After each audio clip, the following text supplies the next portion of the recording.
Hello बच्चों, आज हम पढ़ रहे हैं वेक्टर डेफिनेशन। वेक्टर के कुछ डेफिनेशंस हैं, वो देख के फिर कंप्लीट वेक्टर्स यहाँ पे हम सॉल्व करेंगे। इस वीडियो में हम वेक्टर अलजेब्रा के काफ़ी कुछ क्वेश्चंस भी देखेंगे।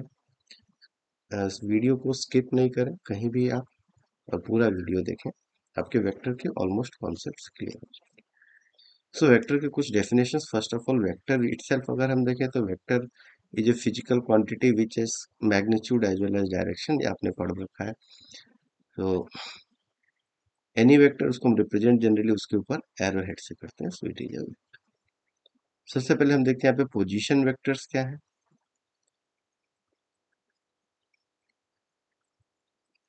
एंड आफ्टर पोजीशन वेक्टर आपको पोजीशन वेक्टर पता चल गया तो उसका वेक्टर कैसे निकाले और डिस्प्लेसमेंट वेक्टर कैसे निकालते हैं। सपोज यहाँ पे हमने एक एक्स वाई प्लेन ले लिया, एक्स एक्सिस, वाई एक्सिस, और यहाँ पे कोई भी आपने पॉइंट ले लिया। सपोज मैंने पॉइंट ले लिया ए।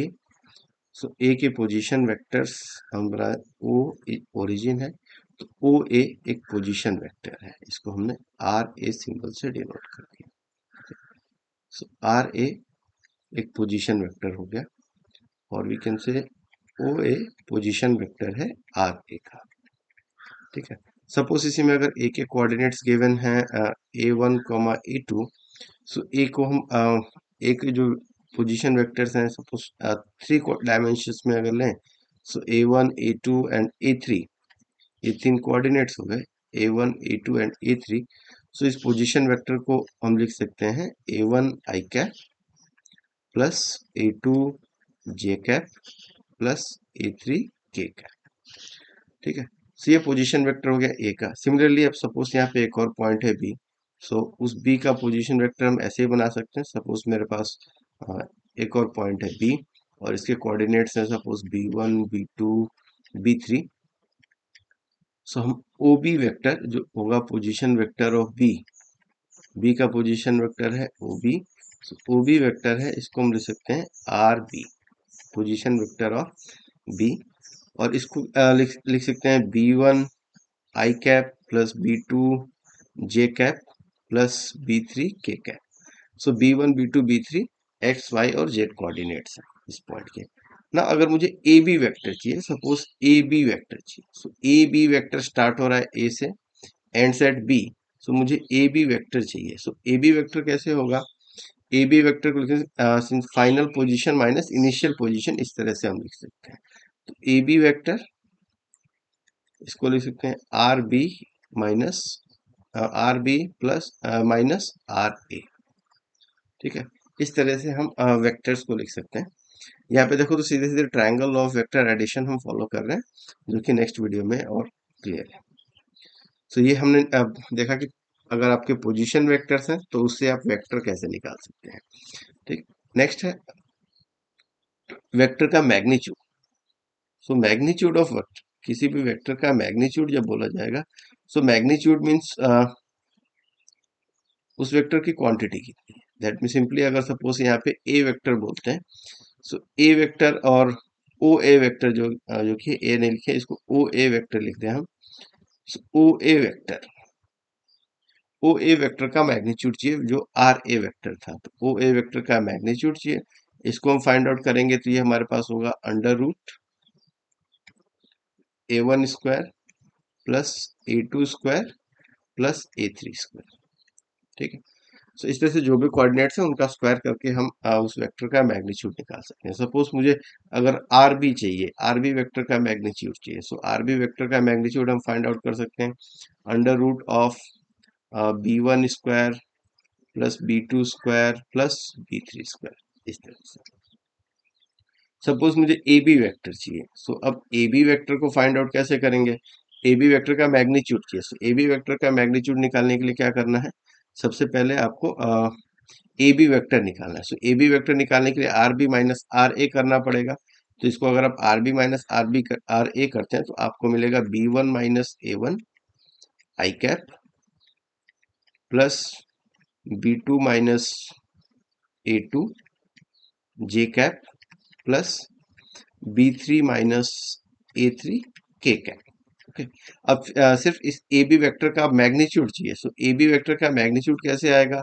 आप सेम यही फॉर्मूला यूज करें, magnitude of a b vector. यहाँ पे हमने अभी वेक्टर का मैग्नीट्यूड नहीं निकाला, अभी यहाँ पे हमने ए बी वेक्टर निकाला है। ठीक है, और अब हमें चाहिए ए बी वेक्टर का magnitude. So a b vector का मैग्नीट्यूड कैसे निकालना है? देखो, ए बी वेक्टर मैग्नीट्यूड क्या होगा? Under root of X component का square plus Y component square plus Z component square. So X component square है बी वन माइनस ए one, so B one minus ए one whole square plus B two minus ए two whole square plus B three minus ए three whole square. आपको ये कोई भी formula याद करने की जरूरत नहीं, जस्ट आपको ये याद होना चाहिए हमें निकालना कैसे है। दैट मीन्स हमें इनको एक्स कंपोनेंट का square plus Y component square plus Z component square, इसको आपको कहीं भी लर्न नहीं करना है। आपको अगर लर्न करना है तो सिर्फ ये वाला ये है। प्लस आपको पता होना चाहिए अगर वेक्टर निकालना है तो कैसे निकालना है, फाइनल माइनस इनिशियल आप कर दो, final position vector minus initial position vector, तो आपका वो वेक्टर आ जाएगा। ठीक है, नेक्स्ट कुछ और चीजें, यूनिट वेक्टर, काफी काम की चीजें हैं ये। यूनिट वेक्टर, यूनिट वेक्टर क्या होता है? तो यूनिट वेक्टर को हम रिप्रेजेंट कर सकते हैं by the symbol A cap. A cap से यूनिट वेक्टर का ए कैप बी कैप को भी उसके ऊपर अगर हमने कैप लगा दिया तो वो यूनिट वेक्टर है। ए कैप को लिखेंगे कैसे? Vector A divide by magnitude of A. So vector A divide by magnitude of vector A. ठीक है, सो ये हमें यूनिट वेक्टर मिल जाएगा। यूनिट वेक्टर के बहुत सारे बेनिफिट्स हैं, वो अभी देखें यूनिट वेक्टर निकालने के क्या फायदे हैं, वो आगे एक्सरसाइजेस में पता चले। और यहाँ से अगर आप सपोज ए वेक्टर को लिखना चाहते हो, सो दैट मीन्स ए वेक्टर को हम लिख सकते हैं, ए वेक्टर को लिख सकते हैं unit magnitude of A vector, A vector का magnitude multiply unit cap, unit vector. So इस तरह से आप वेक्टर को लिख सकते हैं। अच्छा, सपोज अगर इसके मुझे पैरेलल एक और वेक्टर चाहिए, सपोज मुझे ए वेक्टर के पैरेलल एक और वेक्टर चाहिए, तो उसको मैं ऐसे लिख सकता हूँ। सपोज मैंने एक बी वेक्टर लिखा और बी वेक्टर मुझे चाहिए parallel to a vector. So parallel to a vector चाहिए, सो बी वेक्टर होगा, it will be lambda times a cap. Unit vector a cap है, सो इस यूनिट वेक्टर ए कैप के आप मल्टीप्लाई कर दो लैम्डा टाइम्स, सो वो आपका सेकेंड वेक्टर, इस वेक्टर के पहले आपको एक और ना। अब आगे चले, सो ये यूनिट वेक्टर हो गया। अब इसके कुछ क्वेश्चंस देखें हम कैसे इसको सॉल्व कर सकते हैं। कुछ क्वेश्चंस है यहाँ पे, आ जाए। एडिशन ऑफ वेक्टर्स, वेक्टर्स को ऐड कैसे करना है? सो वेक्टर्स को ऐड करने के लिए आप इधर ट्रायंगल लॉ का यूज करते हैं और पैरेललोग्राम लॉ का यूज करते हैं। अगर आप ट्रायंगल लॉ का यूज करें, सो सपोज यहाँ पे हम टू वेक्टर्स ले लेते हैं।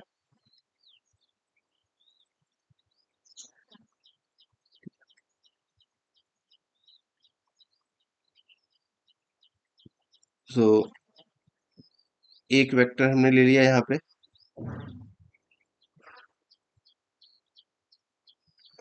जस्ट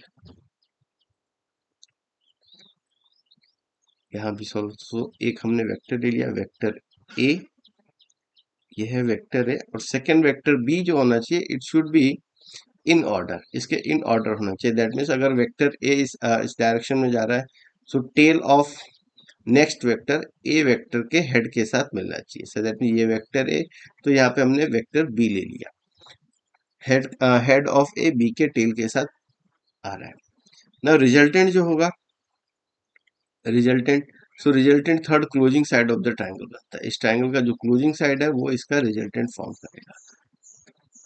सो क्लोजिंग साइड इसके रिजल्टेंट को फॉर्म कर रहा है, ये क्लोजिंग साइड, और ये क्लोजिंग साइड इसका रिजल्टेंट फॉर्म करेगा। रिजल्टेंट का मैग्नीट्यूड कितना होगा? सो रिजल्टेंट का मैग्नीट्यूड होगा, हम रिजल्टेंट का मैग्नीट्यूड लिख सकते हैं r equals under root a square plus b square plus two a b cos theta. यहाँ पे ध्यान रखना, ए और बी के बीच जो एंगल है वो ये वाला एंगल नहीं है। ये वाला जो एंगल फॉर्म हो रहा है ये ए और बी के बीच का एंगल नहीं है, रैदर ए और बी के बीच का जो एंगल है ये वाला एंगल है, ये एंगल इनके बीच, दैट मीन्स वेक्टर्स के बीच का जब हम एंगल देखते हैं तो वो एंगल देखते हैं एंगल बिटवीन देयर टेल्स, और बी के पैरेलल अगर मैं इसको बी को आगे मूव करके ले जाता हूँ सो कुछ इस तरह से आपको मिल जाएगा। इस बी वेक्टर को आप पैरेलल मूव करा सकते हैं, यहाँ से बी वेक्टर को आप मूव करके आप यहाँ पे ले जाएंगे। सो ऐसा कुछ आप देख सकते हैं, ये एंगल फॉर्म हो रहा है, सो दैट मीन्स ये आपका बी वेक्टर है। तो इस तरह से हमने वेक्टर्स को ऐड कर लिया। अब वेक्टर्स को सब्ट्रैक्ट कैसे करना है, वेक्टर एडिशन हो गया, दैट मीन्स इसको हम लिख सकते हैं ए प्लस बी, ए वेक्टर प्लस बी वेक्टर, ये आर आर आएगा, और ये उसका मैग्नीट्यूड है, ये हमने मैग्नीट्यूड निकाला वेक्टर ए और वेक्टर बी के सम का। इसका डायरेक्शन भी निकाल सकते हैं, आर वेक्टर का direction, suppose r vector a के साथ बीटा डिग्री का एंगल फॉर्म कर रहा है, सो इन दिस केस हम लिख सकते हैं tan beta equals B sine theta upon A plus B cos theta. ये आपने पढ़ा ना, ये था ट्रायंगल ऑफ वेक्टर एडिशन। यहीं से हम parallelogram law of vector addition में भी सेम फॉर्मूले हैं, सब कुछ सेम है, बस उसमें इस तरह से वेक्टर शुड बी कोटर्मिनस, कोटर्मिनस होने चाहिए कुछ इस तरह से।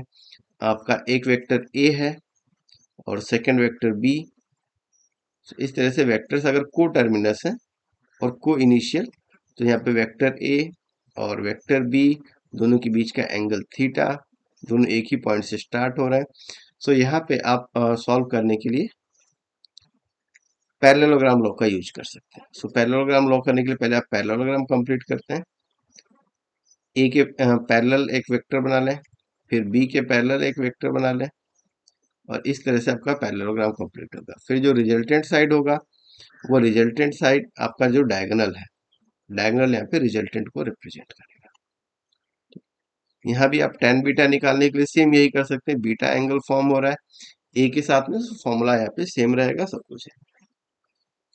इस तरह से आप वेक्टर्स को ऐड कर सकते हैं। वेक्टर सब्ट्रैक्शन, अब वेक्टर सब्ट्रैक्शन कोई डिफरेंट नहीं है, वेक्टर सब्ट्रैक्शन का मीन्स सपोज मैं वेक्टर सब्ट्रैक्शन करना चाहता हूँ, सो वेक्टर सब्ट्रैक्शन कैसे होगा,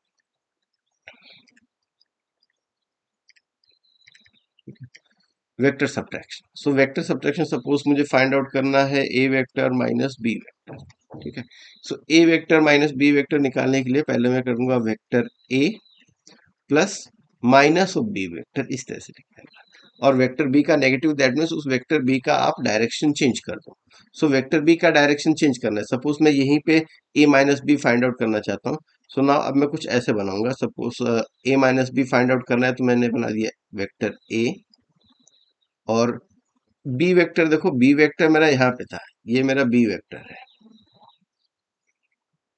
ये बी वेक्टर है।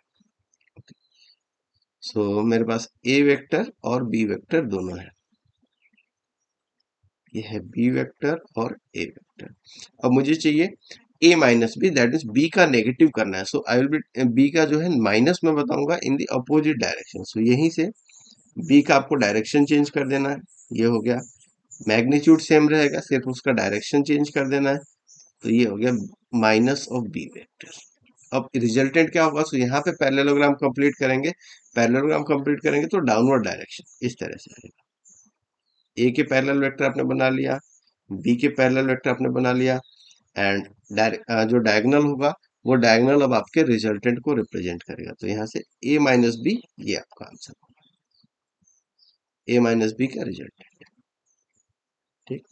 तो इसको सॉल्व करने में ज्यादा चेंजेस नहीं है, आपको सिर्फ सपोज अगर ए और बी के बीच में एंगल पहले थीटा था, सो ए माइनस बी करेंगे तो एंगल आपका हो जाएगा 180 माइनस थीटा, जो न्यू एंगल होगा 180 माइनस थीटा, दैट मीन्स फॉर्मूले में आपको सिर्फ यहाँ पे चेंज करना है, थीटा की जगह पे 180 माइनस थीटा पुट कर देना। तो इस तरह से आप वेक्टर्स को ऐड और सब्ट्रैक्ट कर सकते हो। एक और इम्पोर्टेंट बात आता है इसमें, वेक्टर्स का resolution along the perpendicular components. तो ये भी एक इम्पोर्टेंट पार्ट है, वेक्टर रेजोल्यूशन।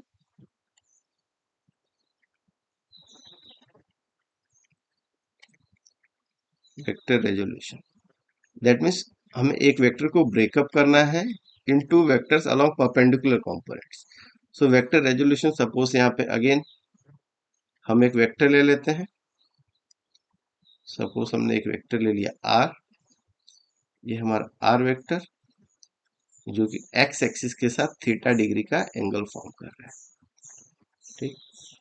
सो इस आर वेक्टर का component along the x axis के अलोंग जो कंपोनेंट होगा उसको हम बोल सकते हैं आर कॉस थीटा, और वाई एक्सिस के अलोंग जो कंपोनेंट होता है वो होगा आर साइन थीटा। तो ये बेसिक डेफिनेशन है, इनका रिवीजन हो गया। आपने सारी चीजें पहले भी पढ़ रखी होगी। अब यहाँ से कुछ क्वेश्चन यहाँ से स्टार्ट करते हैं, just in simply addition of vectors को फॉलो करते हुए और वेक्टर डेफिनेशंस को देखते हुए। सो फर्स्ट क्वेश्चन है, when vector a is separated from vector b, it gives a vector equal to 2 j cap, then the magnitude of vector b will be. ये question IIT-JEE 2023 का है। So vector a is subtracted from vector b, it gives a vector equal to, simply एक algebraic expression आपको form कर लेना है।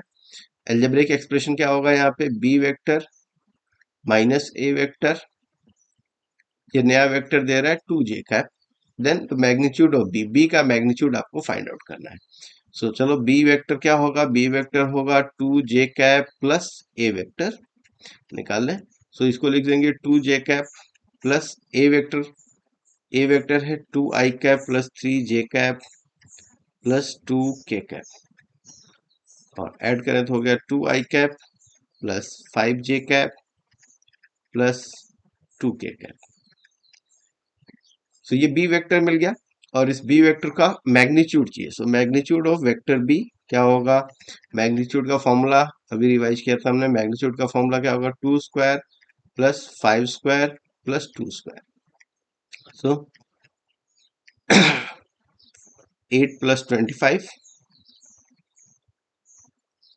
Is 33। So under root 33 इसका answer है, करेक्ट ऑप्शन है ऑप्शन बी। नेक्स्ट क्वेश्चन है, आप वीडियो पॉज करके भी सॉल्व कर लो, फिर आप A vector in xy plane makes an angle 30 degree with the y-axis. The magnitude of y component of vector is 2 root 3. The magnitude of x component of the vector will be. चलो draw कर लें जल्दी से हमारे perpendicular components. ठीक है, सो एक vector ले लिया हमने r, वेक्टर r 30 डिग्री का एंगल फॉर्म कर रहा है y एक्सिस के साथ में। सो इसका x एक्सिस के साथ जो एंगल होगा वो 60 डिग्री का angle.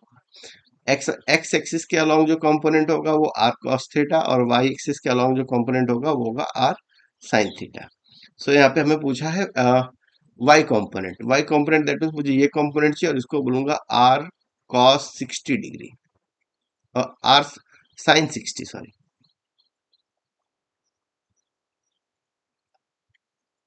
Are sine 60 degree. So r sine 60 degree की अगर वैल्यू निकाल दे तो आर की वैल्यू दे रखी है y component of vector 2 root 3। So r vector क्या है, आर वेक्टर है 2 रूट 3, और इसका y कंपोनेंट चाहिए। सो y कंपोनेंट होगा इसका 2 रूट 3 साइन 60, और ये है 2 रूट 3 साइन 60 की value root 3 by 2। So that means answer is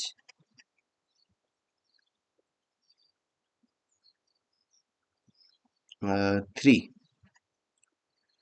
okay, सो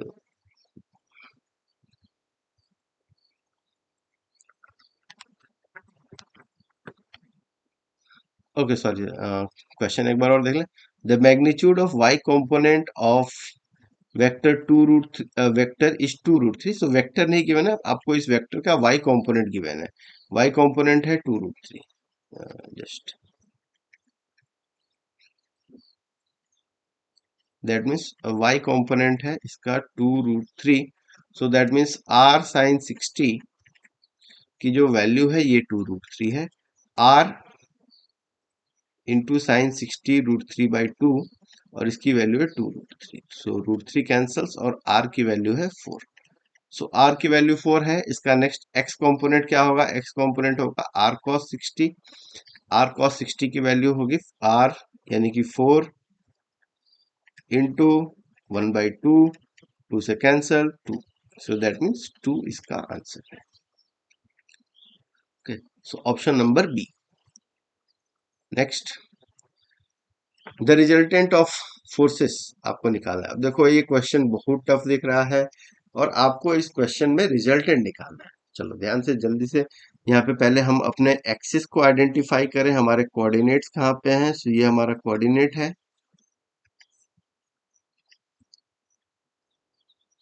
ये हमारा एक्स कोऑर्डिनेट है और ये हो गया वाई कोऑर्डिनेट। सो इसके कंपोनेंट्स हम बना लें।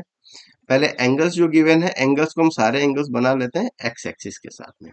ठीक, सो ये ऑलरेडी एक्स एक्सिस के साथ में गिवन है। ओपी जो है, ओपी का एक्स एक्सिस के अलोंग जो कंपोनेंट होगा, एंगल होगा, वो 60 डिग्री का होगा।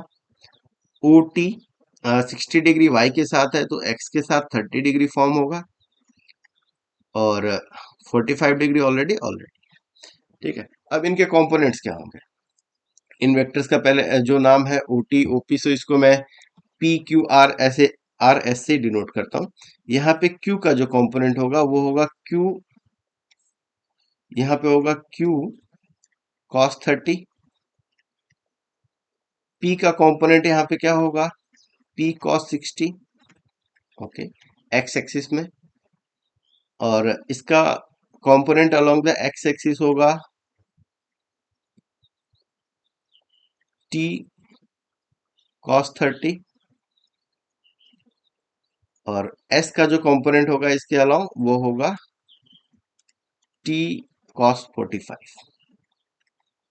ठीक है, आर का यहाँ पे कंपोनेंट एक्स एक्सिस के अलोंग कंपोनेंट बनेगा आर कॉस 45। ओके, सो ये सबके कंपोनेंट्स अलोंग एक्स एक्सिस हो गए। एक्स एक्सिस का रिजल्टेंट निकाल लेते हैं, फिर वाई एक्सिस में इनके कंपोनेंट्स देख लेंगे। सो एक्स एक्सिस, वाई एक्सिस में कंपोनेंट्स क्या होगा, तो वाई एक्सिस में कंपोनेंट होगा इसका अ, सबसे पहले पी का निकाल लें तो पी का कंपोनेंट यहाँ पे है पी साइन 60। क्यू का कंपोनेंट होगा क्यू साइन 60, क्यू साइन 30। और टी का कंपोनेंट होगा टी साइन 30। देन एस का कंपोनेंट, टी नहीं यहाँ पे एस, ये है एस, टी एस।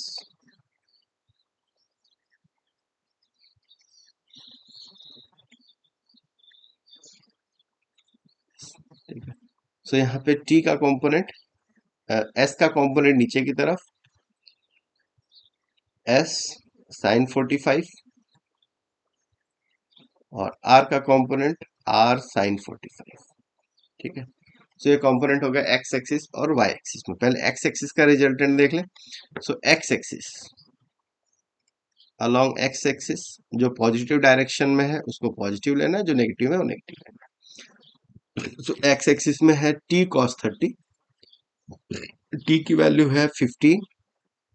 सो 15 इंटू कॉस 30, 15 इंटू कॉस 30, और कॉस 30 है √3/2। माइनस डायरेक्शन में है तो माइनस। देन एक और माइनस में है, माइनस एस कॉस 45, और एस की वैल्यू है 15। सो 15, और यहाँ पे वैल्यू कॉस 45 की 1/√2। पॉजिटिव डायरेक्शन में है plus, P means 20 cos 60, cos 60 is 1/2, और q cos 30, सो q है 10 और cos 30 √3/2। Then r cos 45, r की वैल्यू है 20, तो प्लस r की वैल्यू 20 एंड cos 45 की वैल्यू 1/2। ठीक है, वैल्यूज पुटअप कर दिए, अब इनको सॉल्व कर लें। आई थिंक यहाँ पे √2 ऊपर लेके और सबका एलसीएम डिनोमिनेटर 2 आ जाएगा। आपको मिलेगा यहाँ पे -15√3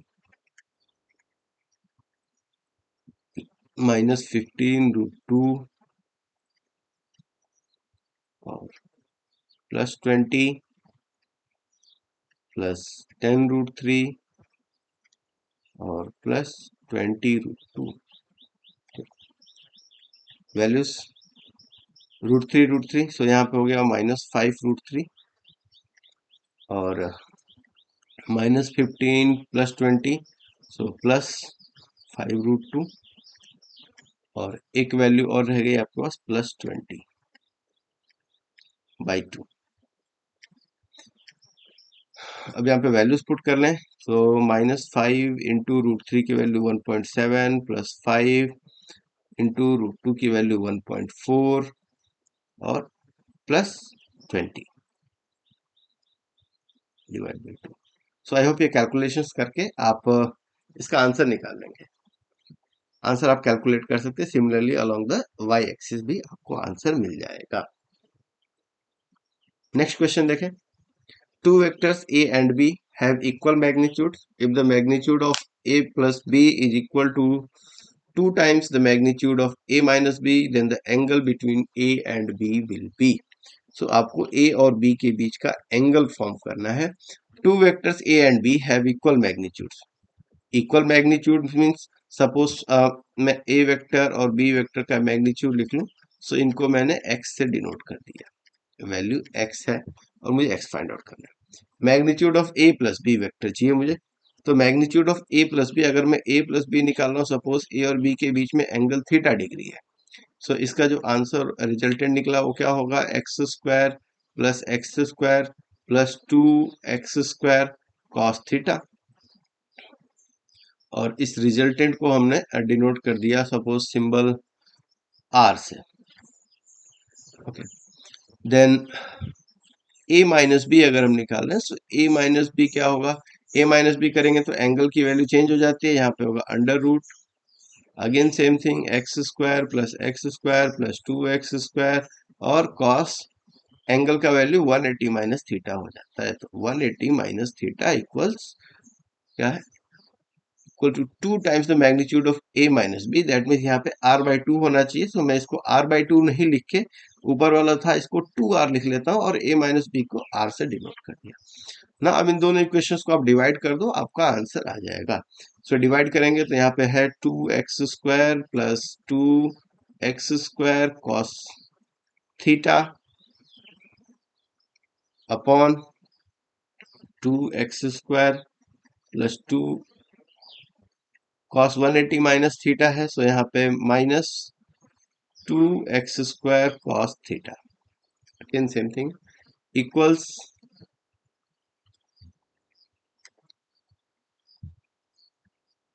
यहाँ पे 4r² अपॉन r²।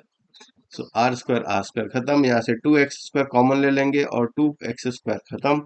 आपको न्यूमरेटर मिलेगा 1 plus cos theta upon 1 minus cos theta equal to 4, और इसको आप सॉल्व कर लो। 1 plus cos theta equals 4 minus 4 cos theta. 4 cos theta इधर लेके आ जाए, 5 कॉस थीटा, सो आपका आएगा 5 कॉस थीटा इक्वल्स 4 माइनस 1 3, और कॉस थीटा की वैल्यू 3/5। दैट मीन्स थीटा होगा cos inverse 3/5। Option c is the correct one. ठीक, चलो। सो नेक्स्ट है dot product of the vectors.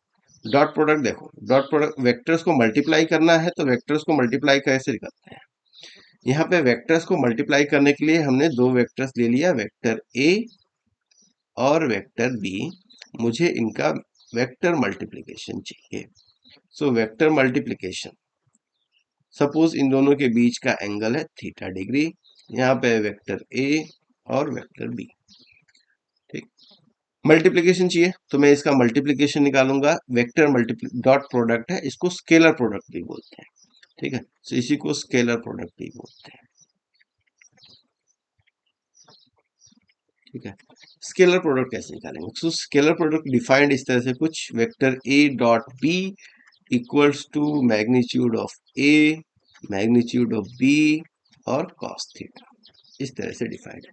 तो यहाँ पे ए का मैग्नीट्यूड मैंने ए मान लिया और इसको मैं ऐसे लिख सकता हूँ ए बी कॉस थीटा, ये मेरा डॉट प्रोडक्ट है। इसको हम प्रोजेक्शन भी बोलते हैं। देखो यहाँ पे थोड़ा सा ध्यान दे दें, यहाँ पे प्रोजेक्शन बोला जाता है। प्रोजेक्शन मीन्स सपोज मैंने यहाँ पे एक परपेंडिकुलर ड्रॉप कर दिया, एक परपेंडिकुलर ड्रॉप कर दिया, सो एक राइट एंगल ट्रायंगल बन जाता है। सो राइट एंगल ट्रायंगल बन गया। बी कॉस थीटा क्या होगा? बी कॉस थीटा होगा ये वाला B cos theta. So B cos theta is the projection of B on A. ठीक है, बी का ए पे जो प्रोजेक्शन है वो है बी कॉस थीटा, और इस तरह से आप डॉट प्रोडक्ट निकाल सकते हैं। डॉट प्रोडक्ट ये आपने इसमें पहले ही पढ़ा होगा। आई डॉट आई की वैल्यू 1 होती है, बिकॉज इनके बीच में आई कैप यूनिट वेक्टर्स हैं और इनके बीच में एंगल 0 डिग्री होता है। So I dot I equal to 1 होता है। I dot J dot J equal to 1 होगा और के डॉट के इक्वल्स टू 1 होगा। सो जे डॉट जे 1 होगा, के डॉट के ये भी 1 होगा। बाकी आप जो भी लिखेंगे i dot J equal to 0, because इनके बीच में थीटा की वैल्यू 90 होगी और डॉट प्रोडक्ट 0 आ जाएगा। ठीक, सो एक इंपॉर्टेंट कंक्लूजन भी यहाँ से मिलता है, अभी हम देखेंगे। सो आई डॉट जे लिखो आप, या जे डॉट आई, इसकी वैल्यू 0 होगी। आप लिखो आई डॉट के इक्वल टू 0 होगा, या फिर के डॉट आई लिखोगे तो भी 0 होगा। ये कम्यूटेटिव होता है। फिर जे डॉट के लिखेंगे ये भी 0 होगा, और के डॉट जे लिखेंगे ये भी 0 होगा, क्योंकि ये कम्यूटेटिव है। वेक्टर प्रोडक्ट कम्यूटेटिव नहीं होता, ये डॉट प्रोडक्ट है, स्केलर प्रोडक्ट है, ये कम्यूटेटिव होता है। तो देखो यहाँ पे जब भी वेक्टर्स परपेंडिकुलर है और वेक्टर्स नॉन जीरो है, तो उनका डॉट प्रोडक्ट 0 आएगा। दैट मीन्स अगर डॉट प्रोडक्ट 0 आ रहा है और वेक्टर्स नॉन जीरो है, that means angle is 90 degree. उन दोनों वेक्टर्स के बीच में थीटा की वैल्यू 90 डिग्री हो जाएगी। सो अब इस कॉन्सेप्ट के साथ आगे कुछ क्वेश्चंस देखते हैं डॉट प्रोडक्ट के। If two vectors p equals I cap plus 2 mj cap plus mk cap and q इतना are perpendicular to each other. Perpendicular to each other, that means cos theta equal to 0, cos theta equal to 0, that means dot product इसका 0 आएगा। तो यहाँ पे आप p dot q अगर निकालेंगे तो p डॉट q की वैल्यू 0 आनी है। ठीक है, आई थिंक अब क्वेश्चन सॉल्व हो गया है, आपको इसमें ज्यादा कुछ नहीं। I cap plus 2m j cap plus m k cap की वैल्यू पुट कर दें, इसका डॉट प्रोडक्ट निकालना है। 4i cap minus 2j cap plus m k cap, और इसका आंसर होना चाहिए, सॉरी -2j कैप है, और इसका आंसर क्या होना चाहिए? Equal to 0। तो आई डॉट आई ही हमें मिलेगा, जे डॉट जे मिलेगा और के डॉट के मिलेगा, बाकी सारा 0 हो जाएगा। So I dot I means 4 minus 4m और plus m square equals to 0। ठीक है, तो एक क्वाड्रेटिक इक्वेशन ऑब्टेन होती है, m square minus 4m plus 4 equal to 0। और आई होप इस क्वाड्रेटिक इक्वेशन को आप डायरेक्टली सॉल्व कर सकते हैं। फॉर्मूला बनेगा m minus 2 whole square equal to 0, और यहाँ से आपकी m की वैल्यू आएगी 2। तो m की value 2, option number D correct answer.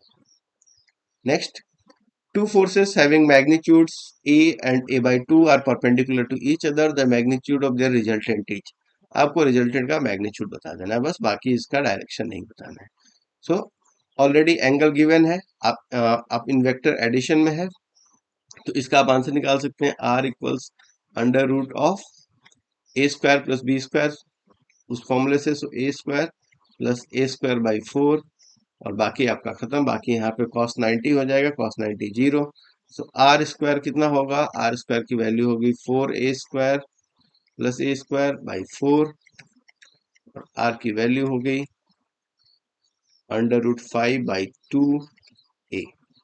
So under root 5 by 2a, option number c. Next, cross product.